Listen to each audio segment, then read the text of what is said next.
Welcome to Tangential Soup, a weekly podcast discussing life in Australia, technology, food, fitness, and the like, hosted by myself, David Caddy, Melburnian, independent developer and tea enthusiast, as well as my good childhood friend Alexander Carr, Sydney Sider, slave to the man, karate practitioner, and lover of adventure. This week we talk about interesting uses for Bluetooth, the state of the Australian housing and financial markets, and Fad Diets.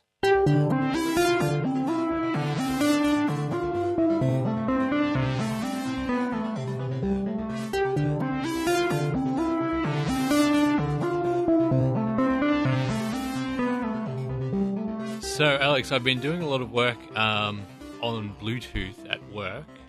Mm-hmm. While I can't go into specifics per se, there is two devices that need to talk to each other using the Bluetooth standard, so I've had to try to understand a lot about it. And when I was talking to my boss the other day, he mentioned that he knows that Vic Roads and other road maintainers and infrastructure maintainers do a lot of measurements through Bluetooth. And this made me think of your problem at traffic lights with your headphones. Yes.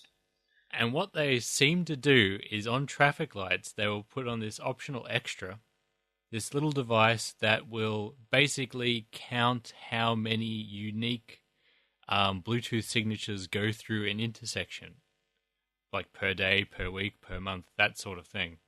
So there is definitely something at intersections, or it's quite likely that at major intersections, that this sort of technology is in use. It's trying to measure and pick up Bluetooth signals, and therefore it might actually be feasible that that's interfering with your music playing through your headphones. Yeah, well, look, that would make a lot of sense because it only seems to happen at certain traffic lights as well. Yep. Not every single one in the city. It's only when I walk through certain ones. So yeah, I think that's pretty much probably solved the problem. Maybe I should actually look closely on the traffic lights and see if I can identify certain devices. Yeah, it's probably going to look fairly nondescript, but if you can see like a little extra box attached somewhere that kind of seems like an aftermarket type of thing, then it could be.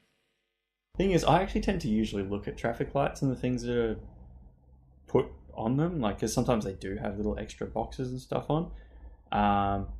Simply for the reason that I'm used to driving and used to checking to see if they've actually got the red light cameras on them. Right, yeah, that makes sense. Which probably isn't the most noble reason to be looking at traffic lights, but yeah, I always look.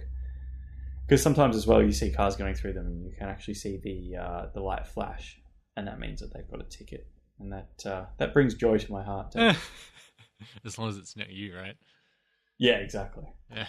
Well, I mean, I don't really go through red lights in the same way that a lot of people do. Some people do cut it very fine, don't they? Well, it's not even cutting it fine. It's just about the fact that they have ample time to stop. They choose not to, and they just speed through them. But it's usually, when it's orange, or it has been orange for a long time, or amber, as people say. Yes. And they just cruise through. Yeah. When they really would have seen that it was orange probably 100 meters back kind of thing, if it's on a major roadway sort of thing. Oh, absolutely. And one of the things that really gets me, especially in Sydney, is people queue across intersections because they're just giant jerks. And you mean it's sort of green and it was green and there's no space for them to go, but then it's sort of like a traffic jam and then they're just sort of parked in the middle of the intersection. Exactly. So they block other traffic and they block pedestrians crossing as well. For what purpose? So that you can sit behind a car that's 10 meters in front of where you were before. Yes, and you completely inconvenience people going the other way. Yeah, really gets on my nerves, to be honest. Yes, well, yeah. Is that only in the city centre? I suppose it would be. It seems to be a real thing with Sydney. It doesn't really seem to happen that much in Victoria. As for only being in the city centre, no. Well, I mean, I really do live, I suppose, pretty close to the city centre. Really, it happens where there's traffic. There's lots of traffic, it'll happen. So, yes, I suppose so. Do you give these people, the benefit of the doubt that maybe they just thought that it was going to clear up by the time they rolled through? Or they really know what they're doing and they just shouldn't be? Uh, well, I see it enough that I don't really give anybody the benefit of the doubt because A, you're in Sydney, you know that traffic is heavy, and B, they can look 10 metres in front of them in the same way that anybody else can. They can see that there's not going to be any room. Hmm. And especially because at the moment in this middle of the city, there's roadworks going on. So um, a lot of the main one of the main streets that goes through Sydney is having a light rail installed in it, which means that there's actually no traffic going along that. There's just traffic going on the roads that kind of cut through that road, through that main road. So what people will do is they will still queue right across the intersection, which in this case doesn't actually impact traffic, but they queue right across the pedestrian areas too, even when the lights go red, and they queue close to each other. So they actually like create a huge bottleneck with the fairly substantial amount of traffic that's coming through, and they just sit there in their cars staring at you while they're blocking your way as a pedestrian from going across the street. It just really bugs me. Yeah. I kind of feel like maybe I should just carry a little pokey thing and flatten their tires or something. I feel like the pedestrians in Sydney are a bit more aggressive too, but maybe they have to be because the vehicles are, and maybe it all just goes around in a circle. But I've definitely noticed like pedestrians will just go in Sydney. Like they do a little bit in Melbourne, but like just whole packs will just start going across, not just like your stray people. Yeah. Yeah, no, they do that. And that was actually something that really surprised me coming to Sydney as well. They'll actually go in front of the car and stop the car from getting out of the middle of the intersection, even if that car is blocking up the traffic. Like they just don't care. They'll kind of go in front of it. And I mean, I kind of see that logic. Obviously, I am a pedestrian, but at the same time, when I'm driving a car, I don't queue across intersections. Yeah. Only a jerk would do that. Did you know you can connect Bluetooth devices without going through the whole pairing step? I did not, no. No, so what the pairing does is really just making sure that you have an authenticated encrypted channel between the two devices. So, not that Bluetooth is the most secure protocol ever, but if you want secure communication, that's when the pairing comes in. But you can just, if the two devices allow the connection to happen, you can just connect it without pairing and do some pretty interesting stuff. Oh, cool. Mm. All right. So but could I still do it on my device, which I assume is set up to be only connected through pairing? So it's usually on the peripheral side. So in the Bluetooth protocol, you have what is they call a central, which is essentially the server, and you have a peripheral device which acts as the client. So you have one talking to each other, and then the central will try to initialize a connection, and the peripheral, you establish a connection anyway to start with, and it will usually just let you. But then if you try to get some data off of it that requires authenticated or pairing, then it will sort of request the pairing process take place. But if it never has any data on there that requires that, you'll just be able to read and write it, no problem, without that step. And in fact, your phone or whatever can just do this in the background too if it knew the type of device that it was looking for. Right, so potentially I wouldn't even know how to begin that process though. Yeah. How would I say? So in the case of most phones these days have a certain amount of data they're broadcasting when Bluetooth is enabled. Right. So in the case of like the traffic lights, it would act as the central. Mm-hmm. And every time it sees any device, no matter what it is, so it's just constantly scanning for any Bluetooth device that makes itself known. Mm-hmm. One will be your phone coming through the intersection, and it will go, cool, that's a device, and it will grab a unique ID from it that is only for that device. Mm-hmm. And most other pieces of useful information available on the phone do require pairing, so it won't be able to get any real information from it. But it's already got the most important information for that application, which is a unique identifier for your phone. It doesn't know who you are, but it knows that if it sees that particular phone again, it can associate it with that same person coming through that intersection again, if that makes sense. It does. It does. Okay. All right. Yeah. That explains my interference when I'm walking through my... Well, potentially. I mean, just because you're getting pings from other devices shouldn't necessarily destabilize the Bluetooth infrastructure. Mm-hmm. But potentially, if there's like enough signal around there and it's trying to read from like every device, then that could potentially explain it. All right. So we have a potential reason. I'm going to, because it doesn't really seem to happen along any of the streets that I'm now walking along. It was just when I used to go to work a certain way. I'd pass through two sets of traffic lights, and it always seemed to happen there. That's interesting. Are they particular major ones? They are quite big ones, yeah. So your explanation makes sense in that particular situation, because they're quite major intersections, and my explanation that I was going with it was that I was around a whole lot of people who were using similar technology, but obviously I'm still around those people when I'm walking to work a different way, and it doesn't seem to be happening then. So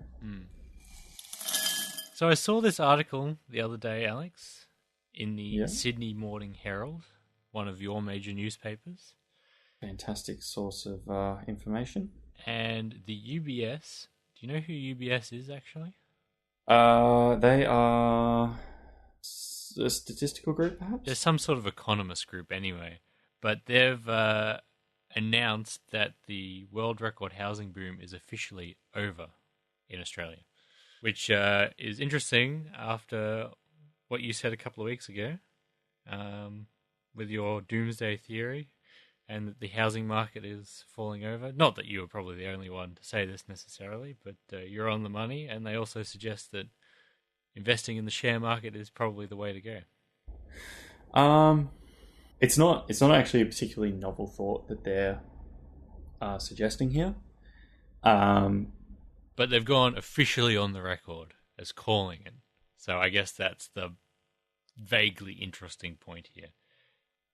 Look, it is. I've got to say, I think that it hasn't really been new news to anyone that the housing market was going to start slowing. And also, everyone's been saying for quite a while now that Australia's share market is, or the share markets around the world are certainly in order to have a recovery, because interest rates are starting to come back up again. A lot of the major federal banks are looking to raise interest rates very shortly.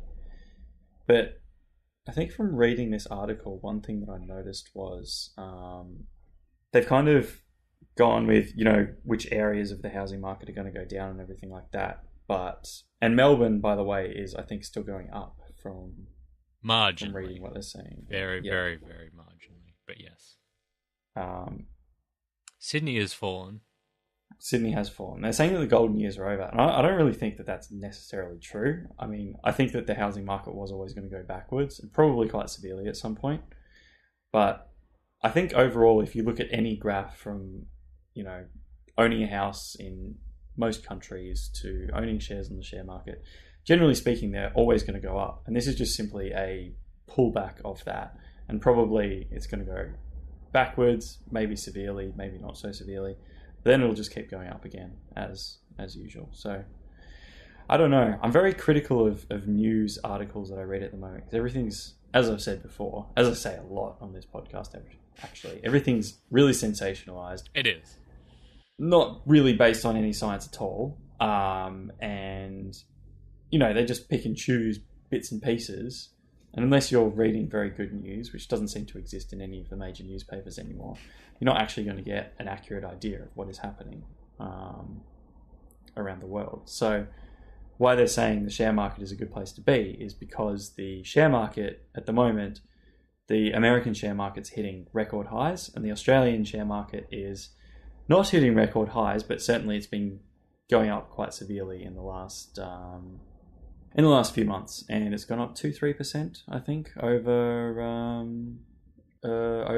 this September, October, which is quite substantial for a market and represents hundreds of billions of dollars of growth in the financial markets, which of course all that represents is really just the share prices of certain companies moving upwards, or the value of certain companies moving upwards based on speculation of people buying and selling their shares.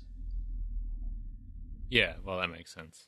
But one thing I read the other day in regards to the Australian housing market is that, I don't actually remember where I read it, but basically what they were saying is a couple of the reasons, which I think you also spotted an article on, that the housing market's gone down is because demand has dropped because there's less money coming out of China, Yes.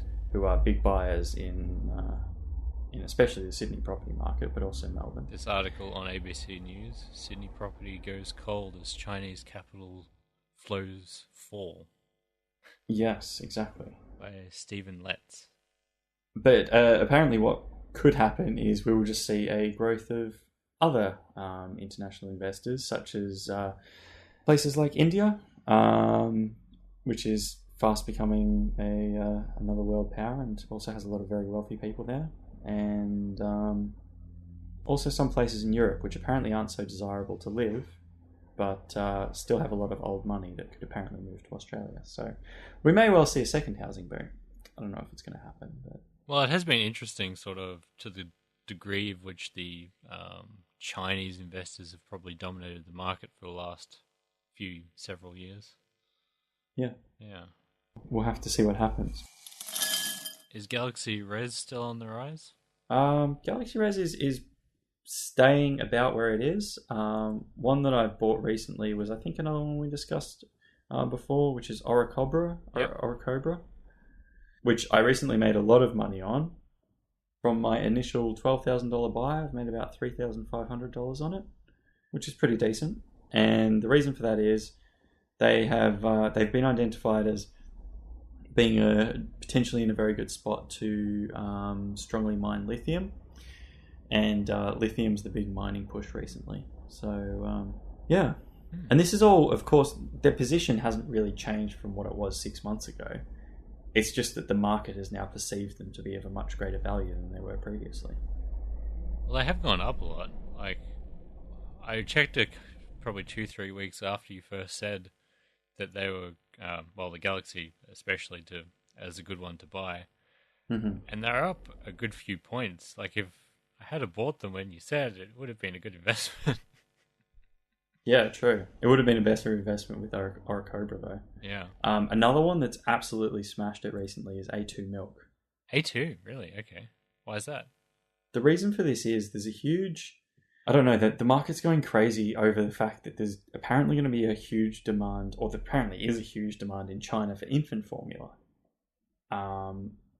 Because I'm not actually exactly sure the reason behind it. I think it's because it's not really being produced in China, or there isn't confidence in the Chinese producers of infant formula. They're not confident that this infant formula is actually safe for consumption by infants. So what started to happen is that Chinese buyers are only buying foreign product. And Australia, being a big exporter to China, is trying to take advantage of that. And there's been a huge push in dairy products. I'm not across the full story, but that basically seems to be what's happening. And then there's huge speculation in these infant formula production companies. So A2 Milk is one. I think Bega Cheese are in on the deal as well. If you look at the Bega share price, that's gone up, which is very strange. You wouldn't expect that they'd be big movers, but...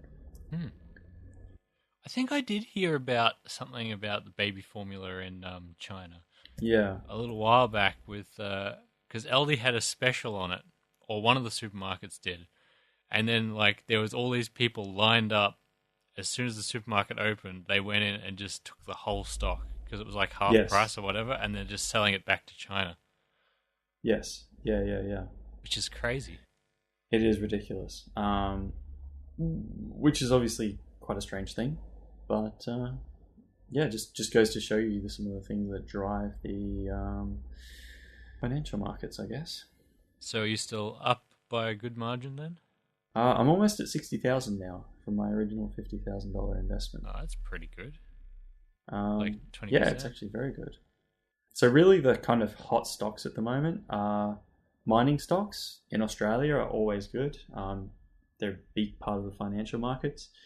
The stocks that are bad at the moment are the financial products. So all the banks are not doing very well, even though they still make huge profit. The fund investors seem to do very well, and as I said, for some reason, dairy producers are doing excellently. Well, not for some reason. I mean, for the China reason. But basically, almost all of it, has to do with their ability to export to other countries. And for most companies in Australia, it's their ability to export to China, because most of the stuff that happens for the big companies is stuff that happens export to China, in regards to exporting stuff to China. Yeah, it's amazing how much influence the Chinese market has on us. Like the lithium mines closing, huge push for the lithium miners. The baby formula, A2 and Bega are affected. Just anything really. Well, no, that's exactly it. Yeah. So if you can identify a gap in the Chinese market in regards to something that needs to be produced and presumably sold over there, then you can be pretty sure that a company that is well positioned to fill that gap will profit hugely from it. So what's this about stupid fad diets, Alex? Celiac disease. I'm sure you know what celiac disease is, don't you? It's they're the actual few people that aren't meant to have gluten, right? Yes, correct. Yeah. Whereas everyone else that does gluten-free has no real reason for it. No scientific reason, at least. No scientific reason, no. I do remember seeing an article regarding people not eating gluten and why you might feel better when you don't eat gluten. But more of that had to do with the fact that people are just... When you are doing something like a gluten-free diet, you tend to make healthier food choices because of that. So you're not going to sit there on a gluten-free diet and chow down whole pizza, obviously, because unless you're getting a gluten-free base. It's funny you said that. I was about to say I heard someone talking the other day about eating a gluten-free pizza. They didn't realize at the time that it was gluten-free. And they went, this is just really not very good pizza. And then they realized, and they're like, that explains it. Exactly, and that was really hard to make proper bread products without gluten.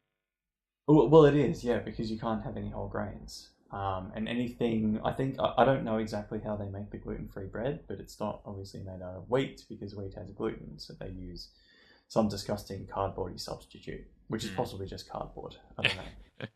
Yeah, so it has to do with the fact that the gluten-free options aren't actually very tasty, so you tend to incorporate more vegetables and stuff into your diet as a result of it. So that may be reasons that you feel better on a gluten-free diet. The article I linked to you... Yes, in Business Insider by Jessica Orwig and Jean Kim. Exactly, yep. A gluten-free scientist explains why gluten-free diets are terrible for you. And there's a video. Exactly. Yep. Yes. And basically what it comes down to is the fact that on a gluten-free diet, you're actually probably not going to be getting what you need. And now this isn't always going to be the case, of course. If you're careful about your diet, then you might be fine. But a lot of the food that has gluten in it also will account for major sources of very important vitamins and minerals that you might need. For example, a lot of people who have gluten-free diets are low on iron. And the reason for this is iron... Of course, you can get it from meat, but you also get a lot of iron from whole grains like wheat, and oats. I think as well have iron, and I think have gluten in them as well. So you potentially miss out on important foods and important nutrients rather, and as well. What they said is one of the major gluten-free grains, if it is a grain, is rice. So people tend to eat a lot of rice, and they find that people who are on gluten-free diets could potentially be exposing themselves to higher levels of heavy metals such as mercury and aluminium, which are found in rice. Right. Now, that's not to say that you shouldn't eat rice, and it's not to say that you're potentially exposing yourself when you do eat rice. It's just that if you have a diet that's very heavy in these things, you could potentially be building up higher levels of these Yes. particular substances. Once again, variety is the best way to go. Exactly. And that was going to be my next point. Really, variety is the only way that you can ensure that you're getting everything you need. Mm. And if you need confirmation of that, you can just go to the Australian Dietary Guidelines, which are backed by science and which will just basically recommend that you eat a large variety of foods so that you can basically hit as many or potentially hit as many things that you might need, that your body might need, so you're not missing out on anything. But also portion control, I suppose, is important as well. Yes. So did you just stumble across this article and were thinking about fad diets, or were you looking through things? No, I just stumbled upon it. Yeah. But fad diets are a bit of a pet peeve for me. It's just so annoying. What's the worst fad diet that you've heard of? Paleo is probably one of the worst ones. What's that again? Just because it's such a lie. It's you basically eat foods that your ancient ancestors would have had access to only. Yeah. So basically everything unprocessed, meats and vegetables, really. Ignoring the fact that the meat you would have had access to is not nearly the meat you would have access to today, and the vegetables that you would have access to are, again, not nearly the vegetables you have access to today. Also, our ancient ancestors ate their meat raw, so you'd have to eat your meat raw. Oh, well, don't let that get in the way of a good story. Among many other contradictions, of course. Plus, there's no evidence that they didn't even live a long time, or were probably particularly healthy anyway. So I don't know what even though there's no scientific evidence, I don't even understand really the thought process behind that. Yeah, it's important to recognise that these diets are actually made up by people. Yeah. They're not based on any scientific evidence at all. I think someone wrote a book about the paleo diet, and it's just become part of the mainstream diet culture. But there's no scientific evidence behind it. And you're right, our ancestors lived to about 30 years old when they died. I don't know, they had other stresses and things. It wasn't probably necessarily their diet that caused that, but it's still a weird correlation that you go, oh yeah, that's, it's because of what we used to eat, it must be the best for us. Yeah, exactly. Never mind about what they had at hand and everything. Yes, exactly. And I remember reading as well that our ancestors were, for the most part, scavengers. So they ate a lot of, kind of old meat. Yeah, they ate what they could find and they could get hold of. Yeah, exactly. They didn't pick the premium, the best things for them. They didn't have that many options. Yeah, exactly. Really that many. They probably a lot of the time didn't have any options. No, exactly. Part of the paleo diet would probably be starving to death in a lot of cases, especially during winter. Well, that's meant to be good for you, isn't it? Starving a little bit. Not a lot. Well, I don't know if it actually is, but I've heard a bit about that. I remember hearing that fasting is supposed to be good for you, and I think part of the logic that was provided for that particular argument was that the survivors of the Holocaust have all, or a lot of them at least, have lived to be very old. And a very high proportion of Holocaust survivors have lived to quite a ripe old age. And that was the logic that they spent a lot of time starving. And because of this fact, they, perhaps it was the fasting that did it for them. But, my personal view on that particular argument is, wouldn't it be that only the strongest of the Holocaust survivors actually survived in the end anyways? Perhaps. That is a very good point. Hardier people. That is a very good point. So, I don't know. I don't know. Maybe fasting is good for you, but it's also possibly not good for you.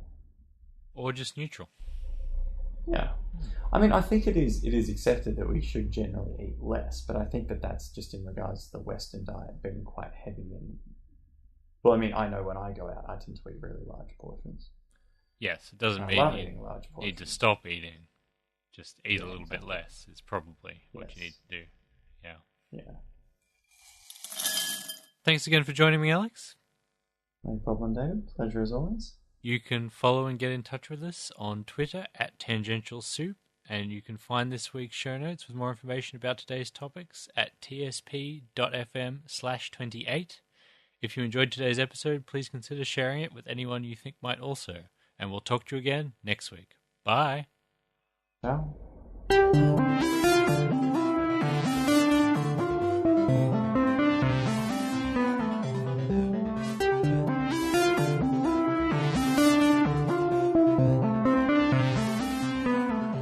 Last night, my brother and I were playing a game, Fortnite, which is sort of a survival-y type game where you... Have you heard of PUBG or PUBG? Player Unknown Battlegrounds? I think is it a new game that's very popular? Yes, it's a new game that was extremely popular. It still is quite popular, but I think for about a week there, it was like the top of Steam, however they measure it, like hours played or something. Oh, really? And it came out of sort of nowhere to get to that position. And so in that one, which is the same principle as this Fortnite one, pretty much, basically you're dropped into a map overhead. You can sort of pick where you want to drop out of an aeroplane, or in the case of Fortnite, it's a balloon bus. And then you sort of parachute down, land on the map. Then you've got to scavenge to find weapons and things. And then the map sort of slowly shrinks in where you can be. There's sort of like gas that encroaches in. And it's sort of a last man standing type scenario. Right, okay. PvP. Right. Or you can have teams. Yeah. Okay. But it was pretty funny last night playing with my brother because I was playing on Mac and he was playing on PC. And for whatever reason on Mac, you can't see the big bushes. There's like 3 types of bushes that you can kind of go into to hide a little bit.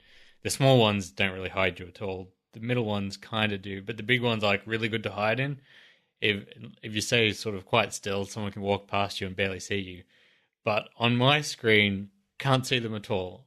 I don't know if it's all Mac or just the system I've got, but it was really funny, like seeing that Josh was hiding in a bush, or he was like trying to direct me to hide in a bush, and then people would walk past and they couldn't see me, but it just seemed like I was standing out there in the open.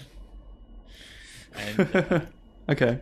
yeah, and it's just, there was also a couple of other glitches. It was weird, but it is a fun game, so well, I should give it a go. And it's free to play, that one too. Yeah? Okay. Well, we should have a game, David. We should. I'm just gonna make time for it. I think that's the key. I've also got to change my Steam name as well, because I think I changed it to something ridiculous for no reason I'm really aware of. Oh, here we go. This game's not actually on Steam though. PUBG is. But oh, really? This one. Yeah. It's from Epic Games, and they have, again, like Blizzard do, their own like games launcher program thing. Oh, right, okay, cool. Which is annoying that it's not on Steam, but it's free and it's pretty good, so hard to complain too much. No, I think with these free games, you just got to take what you're given, really, don't you? Yes. And it seems like it's got an inbuilt streaming option as well, which is interesting. Oh, really? It's not bad for a free game. Mm. Graphics-wise, is it? It's a little bit like PUBG is a little bit more realistic because I think it's on the Frostbite engine, I want to say, but that could be very wrong. This one's a little bit more cartoony, so it's not as graphically intense. I looked at the minimum specs and my computer definitely meets it, and yours would too. And I feel like it actually, considering how bad it kind of seems to run on the Mac, it probably would run okay on yours on Windows, I would say. Maybe not amazing. Okay. You'd probably have to turn down the graphics, but I think it should be fine. That's all right. That's all I need. Yeah. I just need passable. And I also need to get rid of my old computer too. I feel like maybe I should just keep the desktop, install a new GPU, but I don't really have anywhere I want to put it. And then I've got to go through the hassle of getting a desk. Can you hide it away somewhere? And then like just have long cables running to it? I mean, I could, but I think it's just more hassle than I want to go through. And I actually really like my bedroom without a computer. And the other option's a lounge room, but I don't really want to put my computer in kind of the shared lounge room area. Mm. You know what I mean? Yeah, true. So that's where I am at the moment. Maybe you could just put the guts into a smaller box. Although it doesn't solve your other problem. You need like a monitor that you can squirrel away. Something that folds into the wall. That'd be nice. Yeah. That's where I am now. That's as far as I've gotten with the whole computer thing. I thought you were pretty keen to get rid of it though. I was pretty keen. I kind of mostly still am, but I've got to actually A, wipe the system, and B, find someone who wants to buy a faulty computer. Yes. And I'm sure it's not a difficult fix. Like, honestly, it's restarting for probably a fairly basic reason. Some overheating reason, perhaps, or I don't know, something like that. But, yeah. Yeah, but if it happens to be a software issue, if you wiped it and then tried it again, maybe that would just fix it too, potentially. Well, I think I did a backup and I did a reinstall of Windows, and that didn't work. So I don't think it was a software thing. Yeah. Unless it's a driver I think it's thing. I don't think it's a driver thing again, because I played around with the drivers, and I looked inside it, and I can't get the fan off the CPU, and I think it's the CPU that's doing it. Even though I have a temperature checker on my computer, and I've been checking the temperature, or I was checking the temperature back when I was using it, and nothing was heating up too much, so I don't really know exactly what did it, but I think because it only really seemed to happen when I was playing games, so I'm pretty sure it was a temperature thing and just wasn't registering for whatever reason. Did you say, though, that it only started after you install like Windows 10 or something there? And not... It did happen then, but I think it may have just been a coincidence. Okay, yeah. Well, it could have been. Even though it seems weird that it was a coincidence, but I don't know. I can't come up with a better reason, and honestly, I can't be bothered trying to find out what the reason was, so... Fair enough. But if you're going to sell it, you probably should do it sooner rather than later, because that tech gets older. Exactly, because it's just going to lose value. Yes. Yeah. Yeah. One day. One day.